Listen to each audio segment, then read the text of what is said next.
마지막으로 에이텐 신경은 지의 뇌 또는 인간의 뇌라고 불리는 대뇌 피질에 도착을 합니다. 즉 인간의 정신을 비롯되는 전두 연합령, 본능을 통제시하는 전부 대상에 기억, 학습을 종합하는 축두역 가운데서도 마약과 각성제의 작용을 생각할 때 간과할 수 없는 것이 축두역 내측에 있는 뇌와 피질입니다. 뇌와 피질은 인간의 최고 쾌감을 느끼는 부분으로 여겨집니다. 가장 중요한 것은 에이텐 신경에서 분비되는 호르몬이 바로 극도의 쾌감을 일으키는 도파민입니다. 술을 마시면 이 도파민이 대량으로 쏟아져 나옵니다. 그리하여 사람이 평소에 느끼지 못하는 기쁨을 느끼게 합니다. 그것을 한번 경험한 사람은 계속해서 술을 마시게 됩니다. 이것이 도파민 중독이고 알코올 중독으로 발전합니다. 인간을 포함한 모든 생명체에는 스스로 체내 환경을 일정한 상태로 유지하는 기구가 있습니다.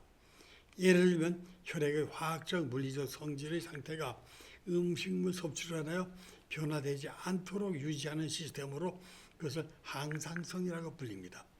인간의 경우 주로 뇌신경계에 의해 조절 제어됩니다. 신경절달 물질은 이 신경계를 작동시키고 있습니다. 전기 난로를 일정 온도로 유지시켜주며 그 이상 가열될 때 위험이 발생했을 때는 바이메탈이 전기 회로를 차단시켜 온도가 내려갑니다.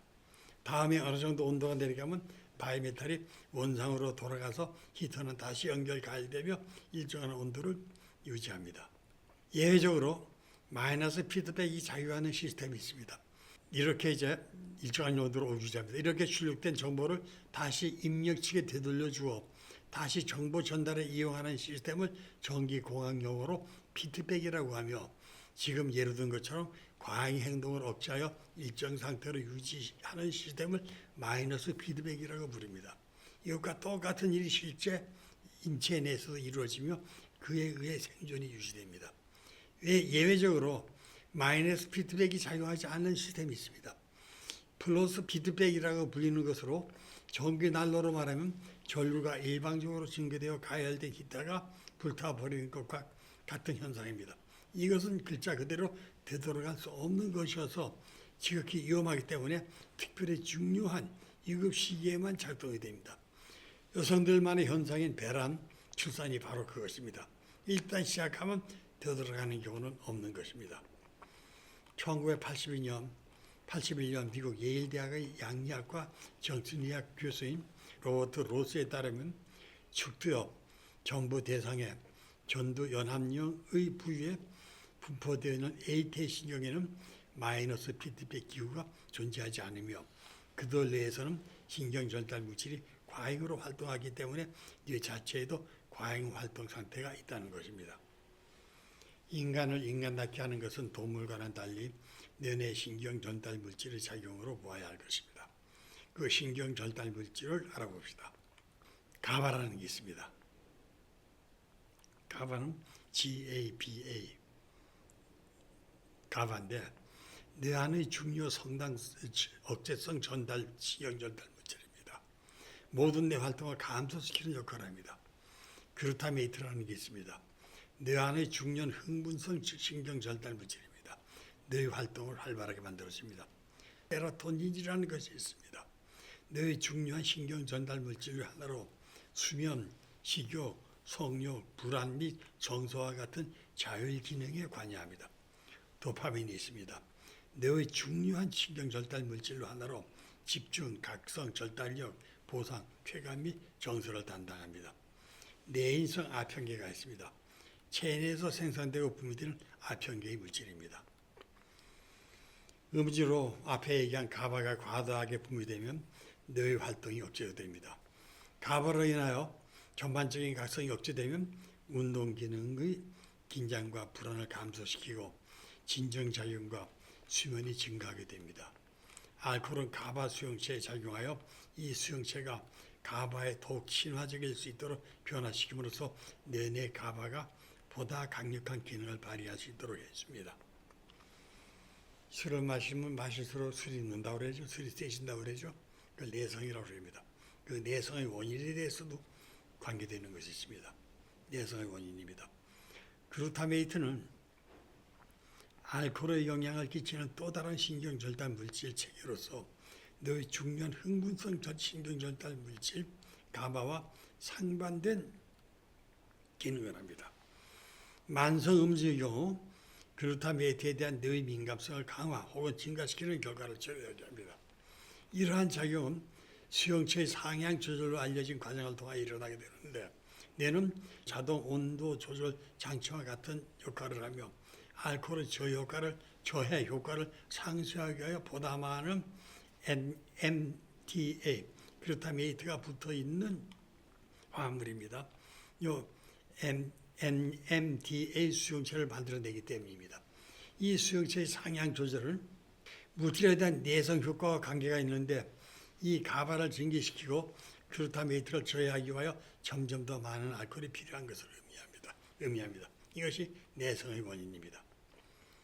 술을 마시다 술을 끊으면 금단 현상이 나타납니다. 몸이 떨리고 경련이 오고 헛것이 보이고 헛소리가 들립니다. 그걸 금단 선망이라고 그러죠. 그 금단과의 관계를 알아봅시다. 갑작스러운 글루타메이트의 증가는 금단 증상들에도 설명할 수 있는데 갑작스러운 글루타메이트의 증가는 신경 독성을 유발하고 이에 의해 과행동 정신증과 경련을 일으킵니다. 이 바로 금단입니다. 세로토닌과 금단 그리고 내성을 알아봅시다. 세로토닌은 불안, 기분, 수면, 식욕, 성기능에 중요한 역할을 합니다.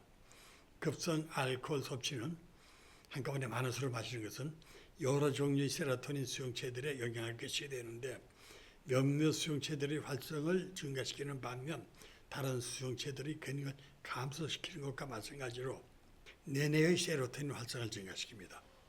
이에 비해 알코올의 만성적 섭취는 뇌내 세로토닌 활성을 저하시키는데 이로 인해 몇몇 세로토닌 수용체의 상향 조절을 유발하게 하고 이는 내성 및 알코올 섭취를 갑자기 중단했을 때 나타나는 금단 증상의 형성에 기여하게 됩니다.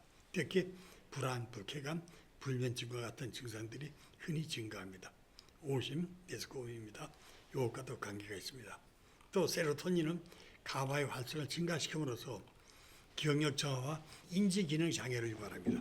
또 세로토닌은 주의 집중력, 기억, 기분 및 정신적에 영향을 끼치는 도파민 분비를 자극합니다. 앞에서 언급한 모든 신경물질 체계는 도파민으로 규율됩니다. 마치 모든 길은 로마로 통한다는 말처럼 많은 신경 전달 물질의 경로들은 도파민으로 향합니다. 도파민은 뇌내에서 보상작용과 가장 밀접한 연관성을 지닌 신경절단 물질입니다. 알코올은 직접적으로 도파민을 증가시키는 것은 물론 다른 신경전달 물질들을 통해서 간접적으로 도파민을 증가시킵니다. 연구를 통하여 도파민은 모든 중독성 물질들의 영향을 받으며 아마도 모든 중독성 행동들에도 영향을 미치는 것으로 밝혀졌습니다. 알코올 중독 말기에 이르면 술을 아무리 마셔도 즐겁지 않은 현상이 나타납니다. 내성에 대해서 알고 있는 알코올 중독자들은 아직 덜 마셔서 기쁘지 아니한 것으로 착각을 하고 기분이 좋아질 때까지 마십니다. 그래도 기쁨은 오지 않고 결국 정신을 잃고 맙니다. 왜 이럴까요? 학자들이 연구한 결과 A10 신경에서 배출된 도파민은 재활용을 위해 회수가 된다고 합니다.